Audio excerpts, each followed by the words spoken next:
Hey, welcome in to a special Dom Time tonight. We really would like to hear your calls, and I'd really like to hear if you have any objection to something that is becoming all the rage and politically in places like Pennsylvania, and we've seen it nationally, will have a lot of play.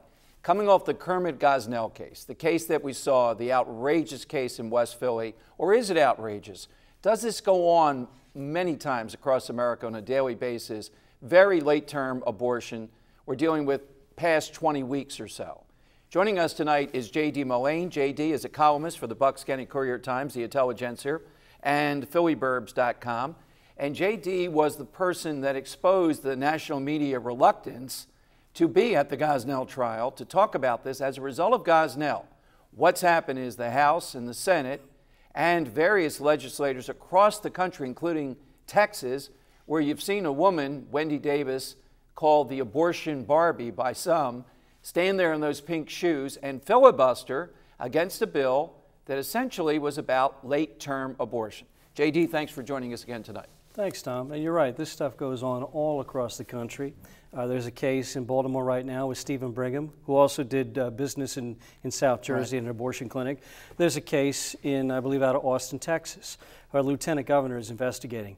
And the pro-life people will tell you, who watch these abortion clinics very closely, will tell you, yeah, there are Gosnells all over the place, all over this country. We just choose not to see them. Well, let me give you the other side, which says, come on now, all this is, it's the first step. It's getting that nose under the tent.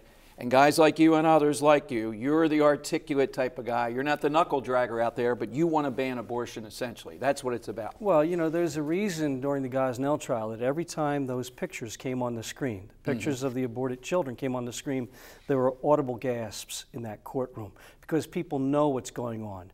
Listen, this isn't a clump of cells. You know, it's not a fetus, it's a baby. So you would ban abortion totally then?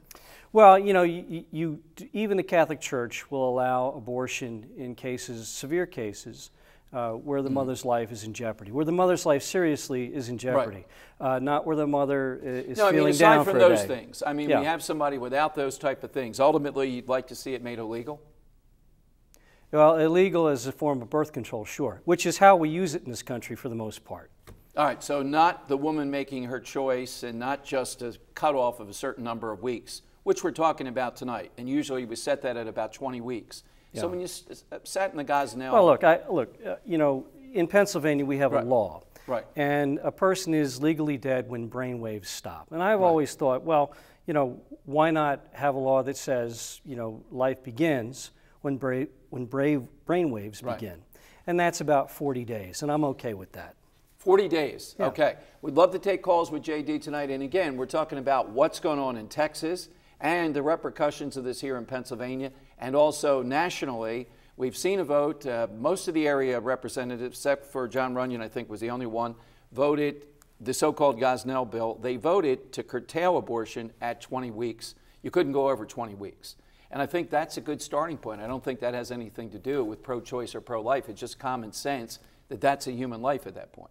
Sure, and you know, you take a look at the pictures out of the Gosnell case, you see it. You know, you see that it is a human life.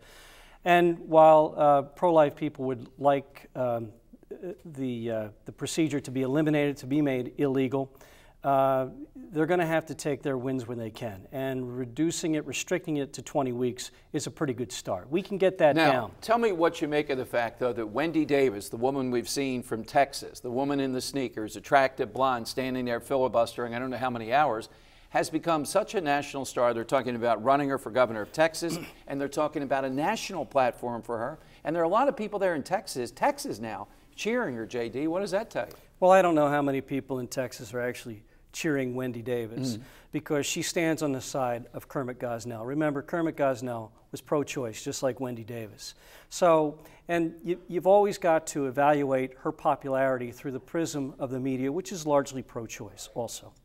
And they're pro-choice, though, because they don't want to go back to the days. They don't want to go back to the 50s. What would your side say to that? Back to the back alley abortions? Women are going to do this, coat hangers, the whole thing. Look, you know, we have laws against murder, Dom. Hey, that doesn't stop all murders, does it? So why should we have laws against murder?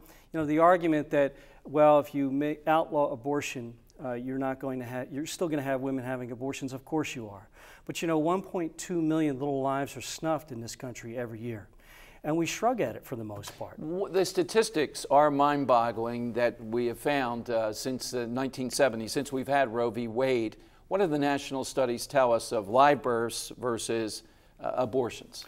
Well, the statistics I've looked at come from the Centers for Disease Control and the U.S. Census. And there have been 153 million live births in America since 1973, the year Roe versus Wade was upheld.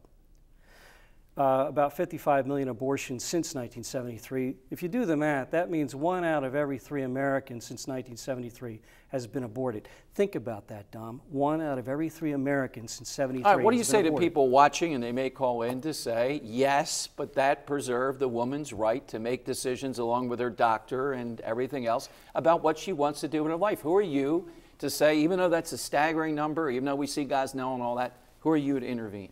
It's fine if it's the woman's decision on a medical procedure along with her doctor, but there's another life involved in it, the child's life, and that's where I have to draw the line. All right, so let's talk about the 20 weeks part of this too, JD. We hear from the other side, medical reasons. So what do you say when the doctor goes along with this and said, for a medical reason, this woman cannot have this pregnancy, she can abort after 20 weeks? Well, that's fine. I mean, if there are serious medical reasons, legitimate well, who's going to determine that? Well, that's a good question, and that's a conundrum, isn't it? But right. We do know that in Dr. Gosnell's office, every one of those abortions was for medical reasons. Listen, I don't know what you need. Maybe you need a second doctor's opinion on that. You know, maybe you need a panel. But you got to remember that some of the jurors in the Gosnell case, who were all pro-choice, by the way, said that some of these women should have been brought up on murder charges themselves because they waited too long. All right, coming up, we'll talk about that, and we'll talk about what the heck is happening here in Pennsylvania in the upcoming governor's race around this issue of late-term abortion particularly. Straight ahead here on Dom Time with J.D. Mullane and your calls.